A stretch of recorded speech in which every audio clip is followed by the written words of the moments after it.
Maintenant, nous allons vous inviter à suivre un reportage sur un bon exemple.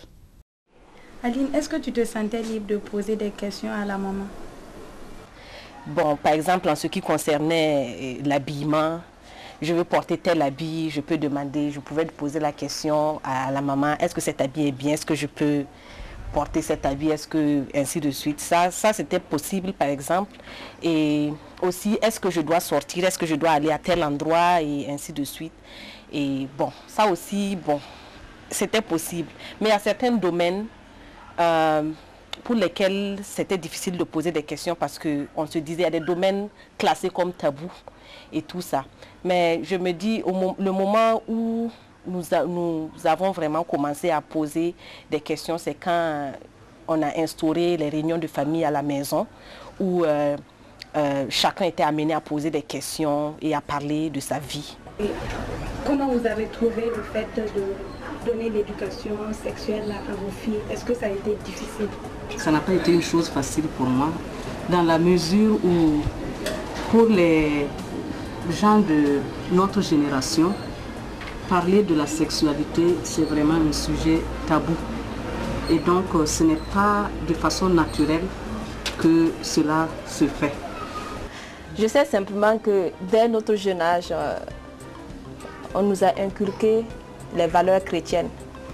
Et moi, dans ma vie, j'ai toujours été un peu réservée par rapport à parler de certains domaines au niveau des relations avec les garçons, avec les parents.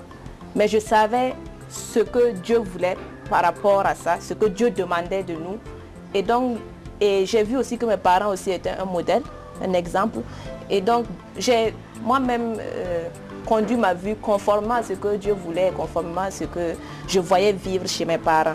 Comme Mireille l'a dit, on nous a inculqué des valeurs déjà, des valeurs chrétiennes dès l'enfance. Et donc, bon, même quand on se comportait d'une manière qui n'était pas correcte, on savait que ce n'était pas correct parce qu'on savait déjà ce qui était bien et ce qui n'était pas bien. Et donc, on peut dire que les valeurs qui nous ont inculquées aujourd'hui, je peux remercier Dieu et remercier mes parents pour ces valeurs-là. Et c'est à cause de ces valeurs inculquées que je suis ce que je suis aussi aujourd'hui. Bon, je crois qu'elle a relativement tout dit par rapport à notre vécu quotidien. On se sentait responsable l'un de l'autre. Le fait qu'on ait instauré des réunions de famille faisait qu'on se sentait... On se préoccupait de la vie de l'autre et s'il y avait quelque chose qui n'allait pas, on avait cette liberté d'aller de dire à la personne, bon, dans telle chose, bon, ce que tu fais, ce n'est pas correct, il faut rectifier, etc., etc. Donc, ça fait qu'il y avait une certaine ambiance de confiance et puis de partage au sein de la famille. Et c'est ça qui a beaucoup aidé chacun. Concernant Aline, bon, il faut dire qu'il y avait quand même beaucoup de gens qui venaient à la maison. Et il m'arrivait de donner mon avis par rapport à telle ou telle personne, ou même moi-même de prendre la responsabilité de chasser telle ou telle personne parce que je trouvais que la personne n'était pas bien pour elle.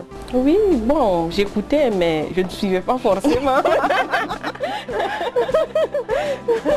Mais sinon, bon, on avait quand même, on discutait vraiment souvent ensemble et tout ça. Et certains sujets qu'on ne pouvait pas discuter avec les parents, on discutait, on se donnait des conseils et ainsi de suite. Et je pense que ça a beaucoup aidé aussi.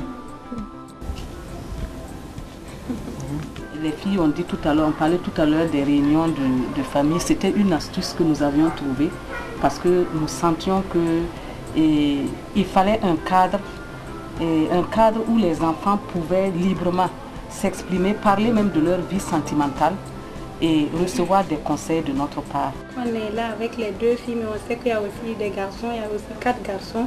Est-ce que pour eux aussi l'éducation sexuelle avait son importance ou bien ça concernait uniquement les filles? Je pense que l'éducation sexuelle ne concerne pas seulement les filles, mais également les garçons. Il faut également que les garçons puissent être éduqués dans ce domaine et que également on puisse leur inculquer les mêmes valeurs parce que les valeurs bibliques ne sont pas pour uniquement les filles, mais ce sont des valeurs qui sont universelles et qui sont pour tout le monde. Et pour qu'une éducation puisse réussir, il faut que les deux parents se sentent concernés.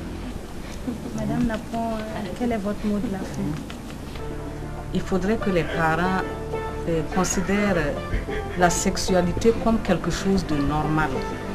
C'est un don de Dieu et il ne faut pas que ce soit un sujet tabou.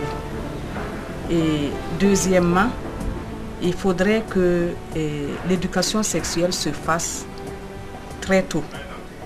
Ce serait bon que les parents instaurent un climat de confiance avec les enfants, pour que les enfants se sentent libres de venir à eux et de pouvoir parler de leur vie sentimentale. Il faut veiller aussi aux fréquentations des enfants, ne pas fermer les yeux. Et si vous vous taisez, ce n'est pas normal. La parole de Dieu dit qu'il faudrait instruire l'enfant selon la voie qu'il doit suivre et quand il va grandir, il ne se détournera pas. Donc c'est une réalité. Donc vous avez entendu les filles, c'est dès le jeune âge qu'il faut commencer l'éducation.